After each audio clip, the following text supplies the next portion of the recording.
The sun was setting over the bustling city, painting the sky in shades of orange and pink. The streets were alive with people rushing to their destinations, some heading home after a long day at work, others grabbing last-minute groceries or coffee before the evening ended. In the heart of downtown Manhattan, a sleek glass building stood tall, its name engraved in bold letters above the entrance. Sterling National Bank. It was a place where dreams were funded, fortunes managed, and futures secured. Inside the bank, the atmosphere buzzed with activity. Customers lined up at counters, chatting quietly or scrolling through their phones as they waited for assistance. Tellers worked efficiently behind their stations, processing transactions with practiced precision. Among the crowd stood Maya Thompson, a strikingly confident woman in her early 30s. Dressed in a tailored navy blue suit and heels that clicked softly against the polished marble floor, she exuded an air of authority and grace. Her presence commanded attention, though most people around her didn't know why. Maya had grown up in a modest neighborhood on the outskirts of the city. Raised by a single mother who worked 2 jobs to make ends meet, she'd learned the value of hard work and determination from a young age. After earning scholarships to prestigious schools, Maya graduated top of her class and quickly climbed the ranks in real estate development. Today, she owned dozens of properties across the city, from luxury condos to commercial spaces, making her one of the wealthiest individuals in New York. But despite her success, she carried herself with humility, rarely flaunting her wealth or status. Unbeknownst to anyone in the room, including Greg Harper, the middle-aged bank teller stationed at counter 3, Maya was also one of Sterling National Bank's biggest clients. Millions of dollars flowed through her accounts every month, generating substantial revenue for the institution. Yet, as she approached Greg's station, none of that mattered to him. All he saw was a black woman walking toward him, and his subconscious biases kicked into gear almost immediately. Greg wasn't a bad person. At least he didn't think so. He prided himself on being efficient and professional, traits that had earned him praise from his supervisors over the years. But beneath his polished exterior lay deeply ingrained prejudices, remnants of a lifetime spent absorbing societal stereotypes without questioning them. To Greg, Maya looked like someone who didn't belong in a place like this. His mind conjured images of struggling families and minimum wage earners, completely disregarding the fact that successful entrepreneurs came in all shapes, sizes, and colors. When Maya reached the counter, Greg glanced up briefly, forcing a tight smile. "Can I help you?" he asked, his tone clipped and impersonal. There was no warmth in his voice, no hint of genuine interest. Instead, there was a subtle edge, a dismissive undertone that suggested he already assumed what kind of business she'd be conducting. Maya handed him a check for deposit, her expression calm but observant. She'd encountered attitudes like Greg's before and knew better than to let them rattle her. Still, she couldn't ignore the flicker of annoyance that sparked inside her chest. This wasn't the first time someone had judged her based on her appearance rather than her accomplishments. As Greg examined the check, his eyes widened slightly. The amount was far larger than anything he typically handled, 6 figures to be exact. For a brief moment, doubt crept into his mind. Could someone like her really have access to such sums? Unable to resist the urge to comment, Greg muttered under his breath, just loud enough for Maya to hear. "People always trying to cash checks they can't afford," he said with a smirk, shaking his head. The words hung in the air, sharp and biting. Maya felt a surge of anger but chose to remain composed. She'd dealt with worse insults in her life and refused to give Greg the satisfaction of seeing him get under her skin. Greg, meanwhile, continued processing the transaction, his fingers moving clumsily over the keyboard as his discomfort grew. Something about this situation felt off, though he couldn't quite put his finger on it. When the system confirmed the validity of the check and displayed the balance of Maya's account, his jaw nearly dropped. The numbers were staggering, far beyond what he'd expected. Suddenly, the pieces began falling into place. This wasn't some ordinary customer. This was someone important, someone whose business the bank likely relied on. Panic started creeping in, but Greg's pride wouldn't let him admit he'd made a mistake. Instead, he doubled down, leaning closer to Maya and lowering his voice. "You sure this is yours?" he asked skeptically, raising an eyebrow. "Looks like a lot of money for someone." He trailed off, unsure how to finish the sentence, without sounding outright racist. But the implication was clear, and Maya had heard enough. She leaned forward slightly, her posture relaxed yet commanding. "Do you know who I am?" she asked, her voice steady and measured. Greg blinked, caught, off guard by the question. Was this some kind of trick? He opened his mouth to respond but found himself at a loss for words. Before he could recover, Maya continued, her tone carrying an edge of steel. "I own several properties in this city, including the building next door. My investments bring significant returns to this bank every month. So tell me, do you still think I can't afford this check?" The room seemed to freeze. Other customers turned their heads, curious about the exchange unfolding at counter 3. Even the other tellers paused mid-transaction, sensing the tension radiating from the interaction. Greg's face flushed red as embarrassment washed over him. He stammered, searching for a response that wouldn't dig him deeper into the hole he'd created. But it was too late. The damage was done. From across the lobby, the bank manager emerged. From his office, alerted by the murmurs spreading among the staff. Sensing trouble, he hurried toward the counter, his expression a mix of concern and apprehension. "Is everything okay here?" he asked cautiously, looking between Maya and Greg. The weight of the situation pressed down on everyone present, but Maya remained unfazed. With a slight smile playing on her lips, she replied, "That depends. Are your employees trained to treat all clients with respect, regardless of how they look?" The manager swallowed hard, realizing the gravity of the moment. Whatever had transpired here, it was clear that Maya wasn't going to let it slide unnoticed, and given her obvious importance to the bank, mishandling the situation could have dire consequences, not just for Greg, but for the entire institution. Little did anyone know, this encounter was only the beginning of something much bigger. The bank manager, a tall man in his 50s named Mr. Anderson, adjusted his tie nervously as he tried to diffuse the tension brewing at counter 3.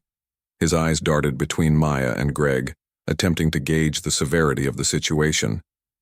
"Ms.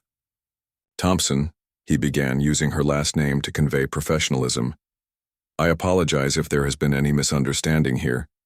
Could you please tell me what happened?" Maya crossed her arms, her expression calm but resolute. She knew this was her chance to address not just Greg's behavior, but the larger issue it represented. "Mr. Anderson," she said, her voice firm yet controlled, "your employee made several inappropriate comments while handling my transaction. Comments that were not only unprofessional but also rooted in racial bias." Greg shifted uncomfortably. Behind the counter, his face pale and sweaty. He wanted to protest, to explain himself, but the weight of Maya's words, and the evidence of her account balance still visible on his screen, kept him silent. The truth was undeniable. He had judged her unfairly, and now he was paying the price for it. Mr. Anderson nodded solemnly, though beads of sweat formed on his forehead. "I assure you, Ms. Thompson, we take matters like this very seriously. If what you're saying is true, then immediate action will be taken." He turned to Greg, his tone sharp. "Is this accurate, Greg? Did you say something inappropriate?" For a moment, Greg hesitated. Admitting fault felt like signing his own death warrant, not just professionally but personally. But denying it would only make things worse. Reluctantly, he muttered, "I may have misspoken." Maya raised an eyebrow, her patience wearing thin. "Misspoken is quite the understatement," she replied coolly. "Your comment implied that I couldn't possibly afford the check I was depositing. You questioned its legitimacy based solely on your assumptions about me. That's not just rude, it's discriminatory." Her words hung in the air, heavy with accusation. Other customers, in line, exchanged glances, some nodding in agreement while others looked away, uncomfortable witnessing the confrontation. Meanwhile, whispers spread among the bank employees who huddled together near the back wall. watching the drama unfold. Realizing the gravity of the situation, Mr. Anderson motioned for Maya to step aside into a quieter area. "Perhaps we can discuss this further in private," he suggested, gesturing toward the conference room. Maya agreed, knowing that resolving the matter publicly would only escalate tensions unnecessarily. As they walked away, leaving Greg standing frozen behind the counter, murmurs erupted throughout the lobby. Once inside the conference room, Mr. Anderson closed the door behind them, creating a sense of privacy, or perhaps containment. He offered Maya a seat across from him at the polished wooden table, though she remained standing, her posture unwavering. "Ms. Thompson," he began again, his tone softer now. "Please allow me to express my sincerest apologies on behalf of Sterling National Bank. We pride ourselves on providing exceptional service to all our clients, and clearly that standard was not met today." Maya studied him carefully, searching for sincerity in his expression. While she appreciated the apology, she knew words alone wouldn't fix the problem. "Apologies are a start," she said, "but they aren't enough. This isn't just about me. It's about how your institution treats people who don't fit a certain mold. It's about systemic issues that need to be addressed." Mr. Anderson nodded, visibly shaken by her conviction. "You're absolutely right," he admitted. "We must do better. Please tell me what steps you'd like us to take." Maya took a deep breath, her mind racing with possibilities. She could demand Greg's termination, file a formal complaint, or even withdraw her business entirely. But none of those actions would bring about meaningful change. Instead, she chose a different path, one focused on education and accountability. "First," she began, "I want mandatory diversity training for every employee, starting immediately. Not just a one-time seminar, but ongoing workshops that challenge biases and promote inclusivity. Second, I expect full transparency regarding how incidents like this are handled moving forward. Employees involved in discriminatory behavior should face consequences, and those consequences should be made public within the organization. Finally, I'd like to see a review of your hiring practices to ensure diversity is prioritized at every level." Mr. Anderson scribbled notes furiously, nodding along as she spoke. Her demands were reasonable and necessary, but implementing them wouldn't come cheap. Training programs required time and resources, and addressing discriminatory behavior openly might expose the bank to criticism. Yet, he couldn't deny the validity of her concerns. Losing a client like Maya would cost far more than investing in reform. "I'll personally oversee these changes," Mr. Anderson promised, extending his hand. "Thank you for bringing this to our attention, Ms. Thompson. Your feedback is invaluable." Maya shook his hand firmly, though her gaze remained steady. "Don't thank me yet," she said. "Actions speak louder than words. I'll be watching closely to see how you follow through." Back in the main lobby, news of the incident had spread rapidly. By lunchtime, nearly everyone in the bank knew about the confrontation at Counter 3. Some colleagues avoided eye contact with Greg altogether, embarrassed by his behavior. Others whispered behind his back, speculating whether he'd still have a job by the end of the day. Rumors swirled like wildfire, fueled by snippets of overheard conversations and exaggerated retellings. One of Greg's co-workers, a young woman named Sarah, approached him cautiously during their break. "Hey, Greg," she said softly, sitting down beside him in the staff lounge. "Are you okay?" Greg sighed heavily, running a hand through his thinning hair. "Not really," he admitted. "I messed up big time. You heard about what happened, didn't you?" Sarah nodded sympathetically.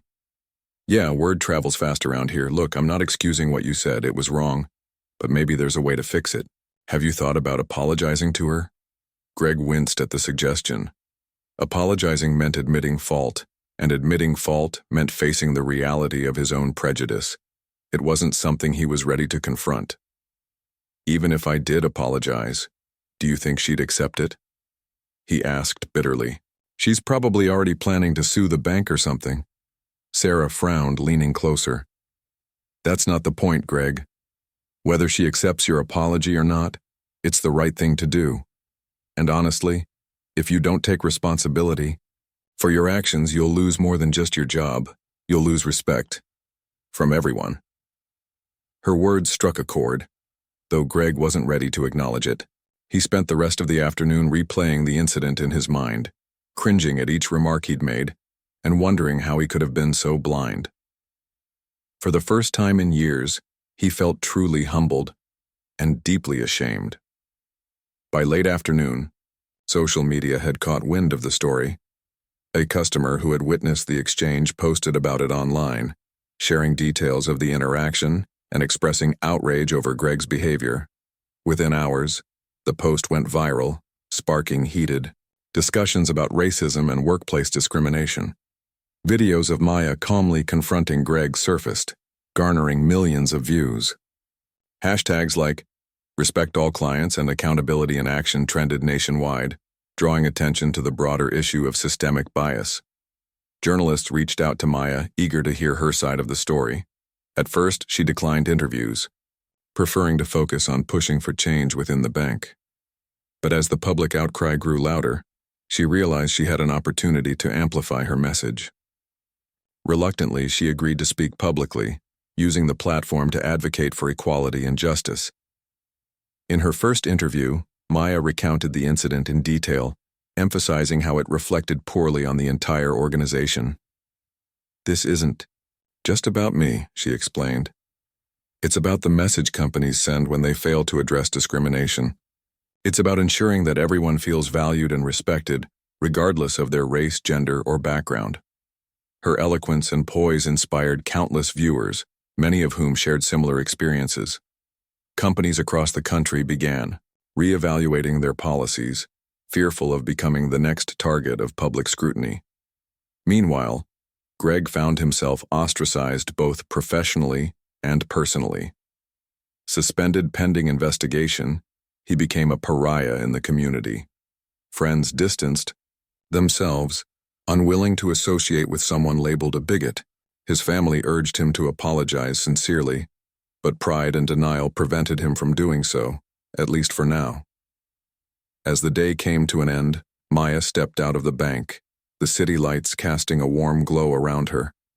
She knew this was only the beginning of a long journey, but she felt a renewed sense of purpose. Change wouldn't happen overnight, but with persistence and courage, anything was possible. The days following the incident at Sterling National Bank felt like a whirlwind for everyone involved. For Maya, life moved at a frenetic pace as her story continued to dominate headlines and social media feeds. Journalists clamored for interviews, advocacy groups sought her input, and strangers reached out to share their own experiences of discrimination. Her phone buzzed constantly with notifications, messages of support, praise, and even criticism from those who doubted her intentions or accused her of seeking attention. Despite the chaos, Maya remained focused. She knew that while the spotlight was on her, she had a rare opportunity to push for meaningful change, not just within the bank but across industries. Every interview she gave, every article written about her, served as a platform to amplify voices often ignored.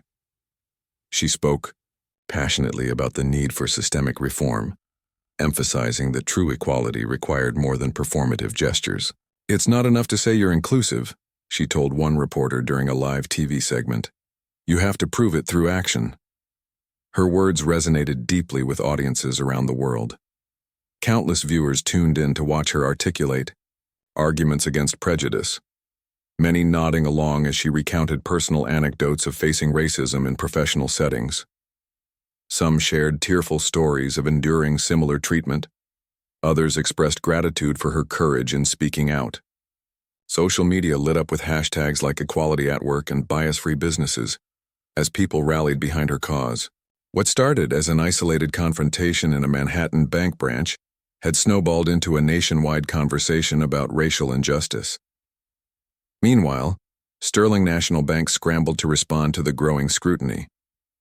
Mr. Anderson worked tirelessly to implement the changes Maya had demanded, knowing full well that failure to act decisively could tarnish the institution's reputation permanently. He assembled a task force to oversee the rollout of mandatory diversity training programs, hiring external consultants to design workshops tailored specifically to address unconscious bias. These sessions weren't optional. They were mandatory for all employees, from entry-level staff to senior executives. To ensure transparency, the bank also launched an internal review committee tasked with investigating incidents of discrimination. Employees were encouraged to report inappropriate behavior without fear of retaliation, and findings would be shared openly within the organization. Additionally, Mr. Anderson announced plans to revamp hiring practices, partnering with organizations dedicated to promoting diversity in the workplace. The goal was clear. Sterling National Bank aimed to become a model for inclusivity, setting a standard for other financial institutions to follow. However, not everyone welcomed these changes with open arms. Among the skeptics was Greg Harper, whose suspension loomed over him like a dark cloud. Suspended pending investigation, he spent his days holed up in his small apartment, glued to news reports and online forums discussing the fallout from the incident. At first, he tried to rationalize his behavior, convincing himself that he hadn't meant any harm. "I was just doing my job," he muttered under his breath, scrolling through angry comments calling for his termination. But deep down, he knew better. Greg's family grew increasingly concerned as they watched him spiral into despair. His wife, Lisa, confronted him one evening after dinner, her voice trembling with frustration. "You can't keep ignoring this, Greg," she said firmly. "What happened wasn't okay, and pretending otherwise isn't helping anyone. Not you, not the bank, and certainly not Miss Thompson." "I know I messed up," Greg snapped, slamming his fist on the table. "But what do you want me to do? Grovel? Apologize publicly and hope people forgive me?" Lisa sighed, shaking her head. "Yes, actually. That's exactly what you should do. Owning your mistakes is the first step toward making things right. If you don't, you'll lose everything, including our respect." Her words hit hard, forcing Greg to confront the reality of his situation. He'd always prided himself on being a hard-working, dependable provider for his family. Now, thanks to his own prejudices, he risked losing not only his career but also the trust of those closest to him. For the first time, he allowed himself to consider the possibility that he might need help understanding why he held such harmful beliefs and how to unlearn them. Reluctantly, Greg agreed to attend therapy sessions recommended by Lisa. His therapist, Dr. Patel, specialized in addressing issues of bias and privilege. During their initial meeting, Greg fidgeted nervously in his chair, unsure how to begin. "I don't even know where to start," he admitted, avoiding eye contact. "All I know is that I screwed up big time and now everyone hates me." Dr. Patel nodded sympathetically, her tone calm but firm. "Let's start by exploring why you reacted the way you did when Ms. Thompson approached you. What assumptions were you making about her before you even spoke to her?" Greg hesitated, searching for the right words. I assumed she wasn't someone important, someone who didn't belong in a place like the bank." "And why did you assume that?" Dr. Patel pressed gently. Greg paused, reflecting on the question. Slowly, painfully, he began unraveling the threads of his subconscious biases, the stereotypes he'd absorbed over decades without questioning their validity. It was uncomfortable work, forcing him to face parts of himself he'd rather ignore. But for the first time, he saw glimmers of hope. Maybe redemption was possible, if he was willing to put in the effort. As Greg grappled with his inner demons, Sterling National Bank rolled out its first round of diversity training sessions. Employees filed into conference rooms, some eager to learn, others reluctant participants dragged there by management. Facilitators led discussions on topics ranging from microaggressions to structural inequality, encouraging participants to reflect on their own behaviors and attitudes. Maya attended one of the early sessions, invited by Mr. Anderson to share her perspective. Standing at the front of the room, she addressed the group with quiet confidence. "Change doesn't happen overnight," she said, scanning the faces before her, "but it starts with awareness. Ask yourself, are you truly seeing people for who they are? Or are you letting preconceived notions dictate your interactions?" Her message struck a chord, prompting lively debates among attendees. Some confessed to harboring biases they hadn't realized until now. Others shared stories of overcoming discrimination themselves. By the end of the session, many left feeling inspired to do better, to listen, to learn, and to grow. Outside the bank, the ripple effects of Maya's advocacy continued to spread. Companies across various sectors took note of the public outcry surrounding the incident, prompting them to reevaluate their own policies. Retail chains introduced anti-bias training for store managers. Tech firms revamped recruitment strategies to prioritize diversity, and law firms established mentorship programs for minority associates. The movement, sparked by Maya's courage, showed no signs of slowing down. For Maya, the journey was far from over. While she celebrated small victories along the way, she remained acutely aware of the challenges ahead. True progress required sustained effort, not fleeting enthusiasm. Still, she refused to lose sight of her ultimate goal, creating a world where everyone, regardless of race or background, could walk into any establishment and be treated with dignity and respect. As she stepped out of the bank after another long day of meetings, Maya glanced up at the skyline glowing against the night sky. Somewhere amidst the towering buildings and bustling streets, seeds of change were taking root. And though the road ahead promised to be difficult, she walked forward with unwavering determination, ready to face whatever came next. Weeks turned into months, and the ripple effects of Maya's confrontation with Greg continued to shape lives in ways no one could have predicted. At Sterling National Bank, the diversity training programs were well underway, and employees found themselves grappling with uncomfortable truths about their own biases. Some embraced the process wholeheartedly, eager to learn and grow, while others resisted, clinging to old habits and beliefs. The bank itself became a microcosm of the larger societal struggle, a battleground between progress and resistance. Maya, meanwhile, had become a household name. Her story wasn't just about calling out racism.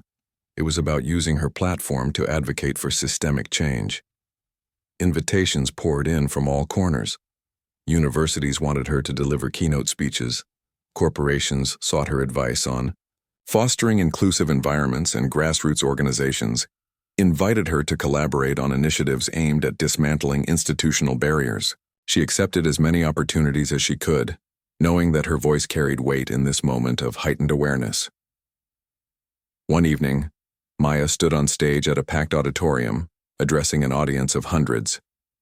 The event was organized by a coalition of civil rights groups, and the theme was Breaking Barriers, Building Equity in Everyday Life. As Maya stepped up to the podium, the room fell silent, every eye fixed on her. She began by recounting the incident at the bank, not to relive the pain but to highlight how individual moments of prejudice reflected broader societal issues. "This isn't just about one person or one interaction," she said, her voice steady, yet impassioned. "It's about patterns we see repeated over and over again. Patterns that tell us who belongs and who doesn't, who deserves respect and who doesn't, who gets opportunities and who doesn't." Her words resonated deeply with the crowd, many of whom nodded in agreement or scribbled notes furiously. Maya went on to share stories of other Black professionals who had faced similar discrimination. Doctors mistaken for janitors, lawyers dismissed as paralegals, entrepreneurs told they weren't the right fit for funding. Each example painted a vivid picture of the uphill battle marginalized communities face daily. "But here's the thing," Maya continued, her tone shifting from frustration to determination. "We don't have to accept this reality. Change is possible, but it requires effort from individuals, from institutions, and from society as a whole. We need to challenge ourselves to see beyond stereotypes, to listen when someone tells us our actions hurt them, and most importantly, to take responsibility when we get it wrong." The applause that followed was thunderous, echoing through the hall like a collective call to action. After the speech, attendees lined up to speak with Maya personally, sharing their gratitude and asking for guidance on how to make a difference in their own communities. It was clear that her message had struck a chord, not just because of its urgency but because of its universality. Everyone had a role to play in creating a more equitable world. Back at Sterling National Bank, The changes implemented under Mr. Anderson's leadership were beginning to bear fruit. Employees reported feeling more comfortable discussing issues of bias openly, thanks in part to the safe spaces created during diversity workshops. Anonymous surveys revealed a gradual shift in attitudes, with many staff members expressing a newfound commitment to treating all clients and colleagues with respect. Greg Harper, however, remained suspended indefinitely. His case had been referred to a disciplinary committee, which was still deliberating on whether he should be reinstated, terminated, or given another chance under strict conditions. In the meantime, Greg attended weekly therapy sessions with Dr. Patel, slowly unpacking the layers of prejudice that had shaped his worldview. At first, the process was excruciating. Greg often left sessions feeling raw and vulnerable, struggling to reconcile the man he thought he was with the man he now saw in hindsight. But over time, small breakthroughs began to emerge. One particularly poignant moment came during a discussion about privilege. "Think about your upbringing," Dr. Patel prompted gently. "How did it influence the way you view success? Or failure?" Greg hesitated, then sighed. I always thought success looked a certain way. A suit and tie kind of guy, maybe white-collar jobs, suburban homes, people who looked like me, sounded like me." "And what happens when someone challenges that image?" Dr. Patel asked. Greg frowned, considering the question. "I guess I feel threatened, like my idea of normal is being questioned." "That's a natural reaction," Dr. Patel acknowledged. "But it's also a sign that you're growing. Recognizing those feelings is the first step toward changing them." Encouraged by these insights, Greg decided to write a letter to Maya, an apology, though he doubted she'd ever read it. Pouring his thoughts onto paper helped him articulate the shame and regret he'd been carrying since the incident. He admitted his wrongdoing, acknowledged the harm he'd caused, and expressed a sincere desire to do better. Whether or not Maya received the letter, writing it felt cathartic, like shedding a burden he'd carried for too long. Outside the confines of the bank, the public discourse sparked by Maya's story showed no signs of slowing down. Social. Media continued to buzz with discussions about workplace discrimination, with users sharing personal anecdotes and calling out companies that failed to address inequality. Hashtags like bias-free workplaces and equity for all gained traction, inspiring people to hold their employers accountable. Media outlets picked up on the trend, publishing investigative reports about discriminatory practices in various industries. One expose revealed how major tech firms disproportionately promoted white men to leadership positions, despite claiming to value diversity. Another highlighted the struggles of immigrant workers in retail, who faced verbal abuse and unfair treatment from both customers and supervisors. These stories fueled outrage and action. Activists organized protests outside corporate headquarters, demanding transparency and reform. Inspired by the momentum, Maya founded an advocacy group called Equity Forward, dedicated to combating racial injustice in professional settings. Through partnerships with legal experts, educators, and community leaders, the organization provided resources for victims of discrimination and pressured companies to adopt inclusive policies. Within weeks of its launch, Equity Forward attracted thousands of supporters, including high-profile figures from politics, entertainment, and business. One such supporter was Marcus Lane, a billionaire entrepreneur known for his philanthropic efforts. After reading about Maya's work, Marcus reached out to offer his support. "You're doing incredible things," he told her during a phone call. "Let me know how I can help amplify your message."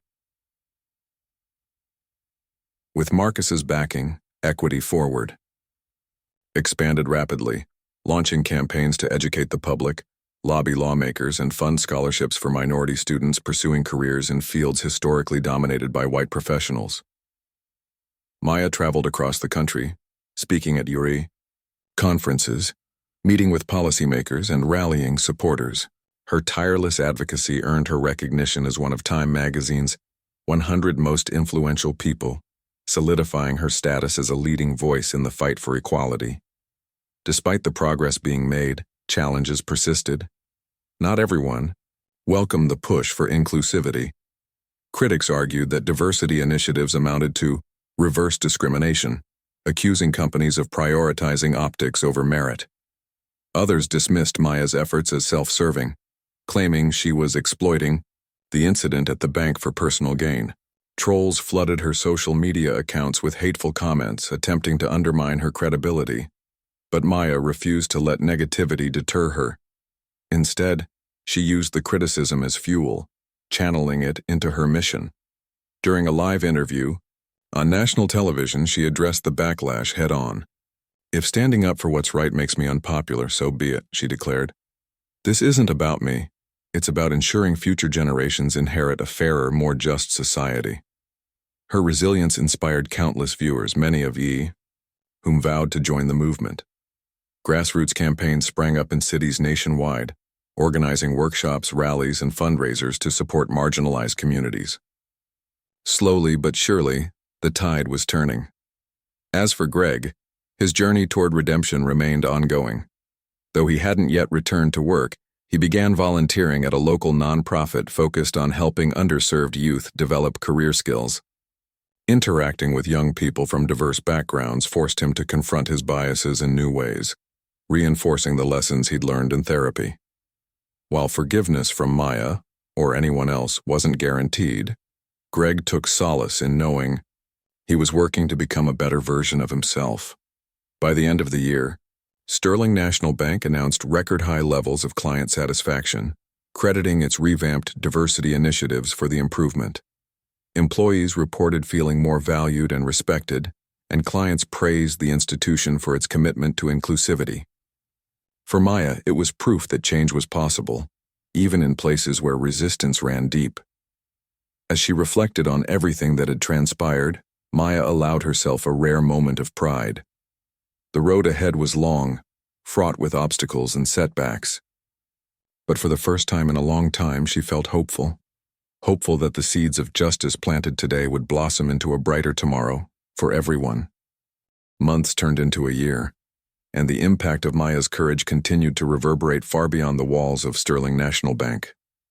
What had started as a single confrontation between a black woman and a prejudiced bank teller had evolved into a nationwide reckoning on racial bias, workplace discrimination, and systemic inequality. The changes were visible everywhere, in boardrooms, classrooms, and even dinner tables where families discussed what it meant to treat others with fairness and respect. At Sterling National Bank, the transformation was undeniable. Once criticized for its lack of diversity and inclusivity, the institution now stood as a model for other financial organizations striving to create equitable environments. Employee satisfaction surveys showed marked improvements, with staff members reporting increased morale and a stronger sense of belonging. Clients noticed the shift too, praising the bank for its warm and respectful service. Behind the scenes, Mr. Anderson worked tirelessly to ensure that these gains weren't temporary, but embedded in the fabric of the organization. The diversity training programs had become a cornerstone of the bank's culture. Employees participated in monthly workshops designed to challenge biases, foster empathy, and promote open dialogue. Role-playing exercises allowed participants to step into someone else's shoes, experiencing firsthand how microaggressions and stereotypes could harm individuals. Stories shared during these sessions often brought tears to people's eyes, not out of pity but out of understanding. For many, it was the first time they truly grasped the weight of their words and actions. Maya remained deeply involved in the process, occasionally returning to the bank to check on progress or deliver motivational talks. Her presence inspired employees to stay committed to the cause, reminding them that change required consistent effort. "Progress isn't linear," she told a group of tellers during one visit. "There will be setbacks, moments when you feel like giving up. But don't let those moments define you. Keep pushing forward." Her message resonated not just within the bank, but across industries. Companies from tech startups to Fortune 500 corporations reached out to Sterling National Bank, eager to learn about its approach to fostering inclusivity. In response, the bank launched an initiative called Inclusive Futures, offering consulting services to help businesses implement similar reforms. The program quickly gained traction, attracting clients from around the globe. It was yet another testament to Maya's influence. her ability to turn adversity into opportunity. For Greg Harper, life had taken a humbling turn. Suspended indefinitely from his position at the bank, he struggled to find stable employment. His reputation preceded him wherever he went, making it nearly impossible to secure a job in finance. Retail stores and fast food chains became his only options, roles far removed from the professional career he once cherished. The stark contrast between his past and present served as a constant reminder of the consequences of his actions. Yet, Greg refused to wallow in self-pity. Though pride and denial had initially clouded his judgment, therapy sessions with Dr. Patel helped him confront the root causes of his prejudice. Over time, he began to see his behavior not as an isolated incident, but as part of a larger pattern, shaped by societal conditioning. He realized that unlearning racism wasn't a quick fix. It was a lifelong journey requiring patience, humility, and accountability. Volunteering at the nonprofit proved instrumental in this process. Working alongside young people from diverse backgrounds forced Greg to break down preconceived notions and embrace new perspectives. One teenager, Jamal, left a particularly lasting impression. A bright and ambitious high school senior, Jamal dreamed of becoming an engineer despite facing countless obstacles growing up in an underserved neighborhood. Hearing his story challenged Greg's assumptions about success and resilience, inspiring him to reconsider what truly mattered in life. Encouraged by his growing self-awareness, Greg decided to take a bold step. He wrote a public apology letter, addressed to Maya, and published it online. In the letter, he acknowledged his wrongdoing, expressed remorse, and vowed to educate himself further on issues of race and equity. "I can never undo the harm I caused," he wrote, "but I hope my willingness to learn and grow can serve as a small step toward healing." The response to the letter was mixed. Some praised Greg for owning up to his mistakes, while others dismissed his apology as insincere or opportunistic. Maya herself read the letter quietly, her expression unreadable. While she appreciated the gesture, she knew forgiveness wasn't hers to give. It belonged to the broader community affected by systemic racism. Still, she recognized that Greg's admission represented progress, however incremental. Meanwhile, Maya's advocacy work through Equity Forward reached new heights. With Marcus Lane's support, the organization expanded its reach, launching initiatives aimed at addressing disparities in education, healthcare, and housing. Scholarships funded by corporate partners enabled minority students to pursue degrees in STEM fields, while mentorship programs connected aspiring professionals with industry leaders who looked like them. Grassroots campaigns tackled policy reform, urging lawmakers to pass legislation, protecting workers from discriminatory practices. One of Equity Forward's most impactful projects was a documentary series titled Breaking Barriers. Each episode highlighted the stories of individuals who had overcome adversity to achieve success, showcasing their struggles, triumphs, and lessons learned along the way. Maya hosted the series, conducting intimate interviews that humanized complex issues and inspired viewers to take action. The show aired on streaming platforms and garnered millions of views, sparking conversations in households worldwide. In addition to her media efforts, Maya collaborated with researchers to publish data-driven reports on workplace discrimination. These studies provided concrete evidence of the challenges faced by marginalized groups, arming activists with tools to advocate for change. One report revealed that Black women were significantly less likely to receive promotions compared to their white counterparts, even when qualifications were identical. Another exposed the prevalence of racial profiling in retail settings where customers of color were disproportionately accused of theft. Armed with this information, advocates pressured companies to adopt transparent hiring and promotion practices. Despite her achievements, Maya remained grounded, refusing to let accolades distract her from the mission.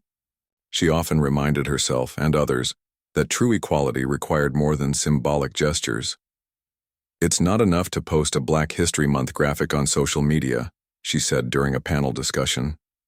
"We need policies that dismantle barriers, not band-aids that cover them up." Her authenticity earned her widespread admiration, though it also attracted criticism.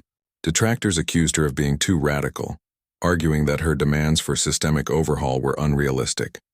Others dismissed her as a performative activist, claiming she cared more about fame than real change. But Maya brushed off the negativity, focusing instead on the tangible progress she saw unfolding before her eyes. As the months passed, the ripple effects of Maya's advocacy extended into unexpected areas. Schools incorporated anti-bias curricula into their lesson plans, teaching children from a young age to value diversity and inclusion. Law enforcement agencies implemented de-escalation training to reduce incidents of racial profiling. Even Hollywood took note, greenlighting films and TV shows centered on underrepresented voices. Sterling National Bank continued to thrive under its renewed commitment to inclusivity. Promotions based solely on merit replaced favoritism, leading to a more diverse leadership team. Clients reported feeling seen and heard, knowing their business supported an institution dedicated to doing the right thing. For Mr. Anderson, the transformation validated every late night spent strategizing and every difficult conversation navigated with care.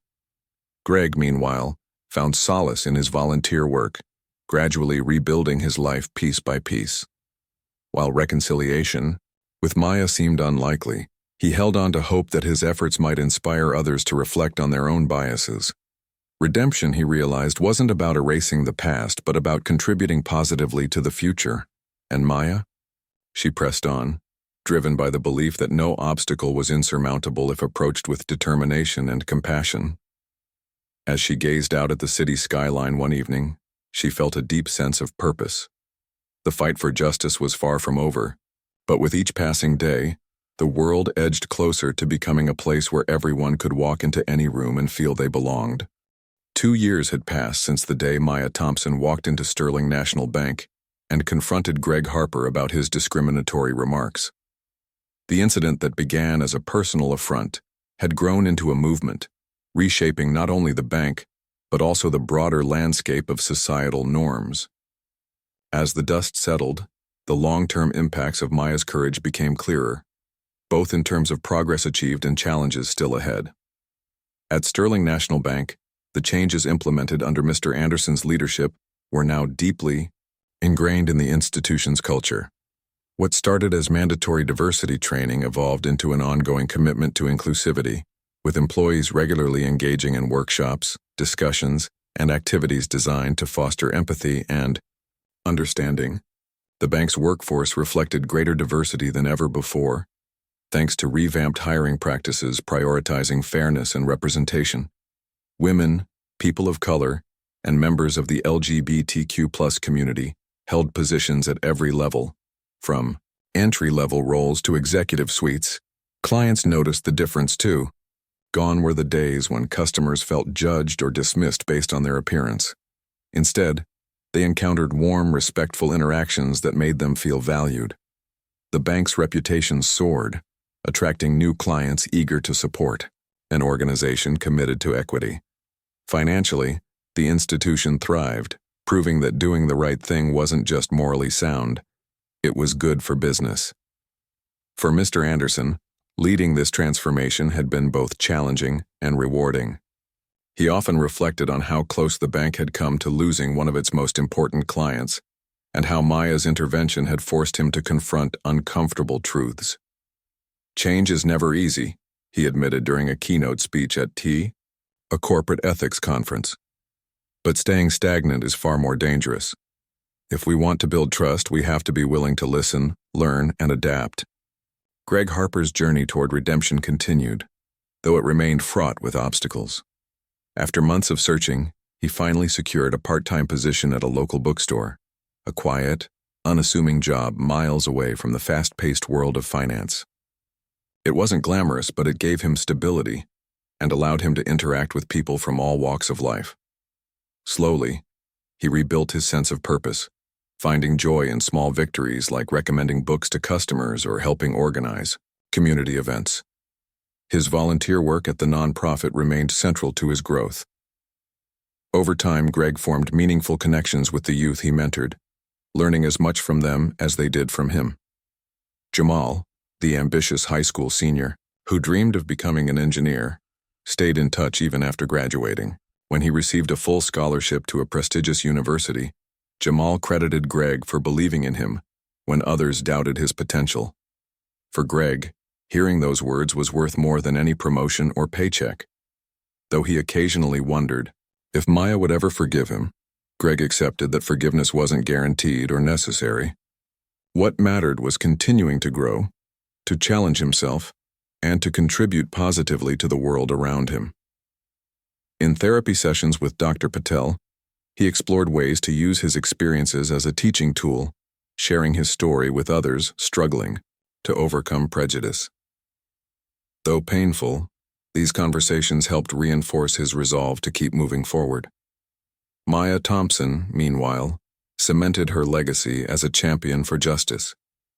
Through Equity Forward, she spearheaded initiatives that touched millions of lives, from funding scholarships for minority students to advocating for policy reforms addressing systemic inequality. Her documentary series, Breaking Barriers, won several awards and inspired countless viewers to take action in their own communities. Schools adopted its curriculum, ensuring that future generations learned the importance of empathy, respect, and inclusion. Despite her success, Maya remained humble, refusing to let accolades define her. She often reminded herself, and others, that the fight for equality was far from over. "We've made strides," she said during a TED Talk viewed by millions. "But true change requires vigilance. We can't afford to become complacent." Her message resonated globally, sparking grassroots movements dedicated to dismantling barriers faced by marginalized communities. Activists organized rallies, lobbied lawmakers, and created safe spaces for dialogue. Businesses followed suit, implementing policies aimed at promoting diversity and accountability.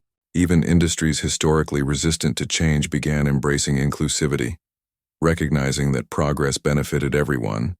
Yet, Maya knew that resistance persisted. Critics accused her of pushing agendas that threatened traditional values, while trolls continued to attack her online. But she refused to let negativity deter her, instead using it as fuel to drive her mission forward. "Hate will always exist," she told supporters during a rally. "But love and justice are stronger. Together we can create a world where everyone has a seat at the table."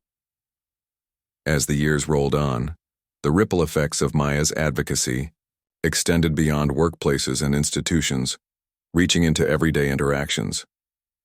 Conversations about race, privilege, and bias became commonplace, no longer relegated to academic circles or activist groups. Families discussed these topics openly, equipping children with tools to navigate a complex world. Neighbors collaborated to address disparities in their communities, whether through food drives, tutoring programs, or neighborhood cleanups. Sterling National Bank served as a shining example of what was possible when organizations prioritized inclusivity. Other companies followed its lead, adopting similar practices and reaping the benefits of diverse perspectives. Clients demanded transparency and accountability, holding businesses responsible for their actions. Slowly but surely, the tide was turning. For Greg, redemption came not in grand gestures but in quiet moments of connection. One evening, while volunteering at a community center, he met a young woman named Keisha, who shared her dream of opening a bakery. Encouraged by her passion, Greg offered to help her draft a business plan. Months later, when Keisha's bakery opened to rave reviews, she thanked Greg for believing in her vision. In that moment, he realized that his past didn't define him. His choices moving forward did. Looking back, Maya saw the confrontation at the bank not as a victory, but as a catalyst.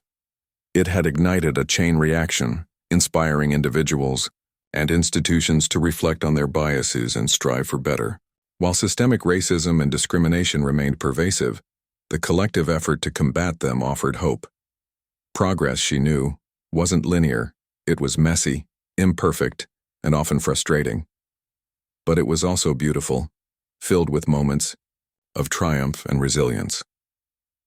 On a crisp autumn morning, Maya stood on a stage overlooking a sea of faces gathered for an Equity Forward event. Behind her hung a banner bearing the organization's motto, "Together, we build a better tomorrow."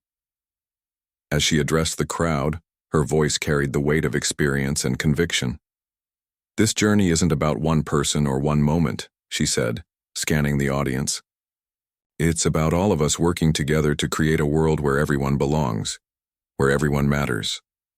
The applause that followed was thunderous, echoing across the park like a promise kept. As Maya stepped down from the stage, she felt a deep sense of fulfillment, not because the work was done, but because it was ongoing. There would always be challenges, setbacks, and battles yet to fight. But for the first time in a long time, she felt hopeful that the seeds of justice planted today would blossom into a brighter tomorrow for everyone.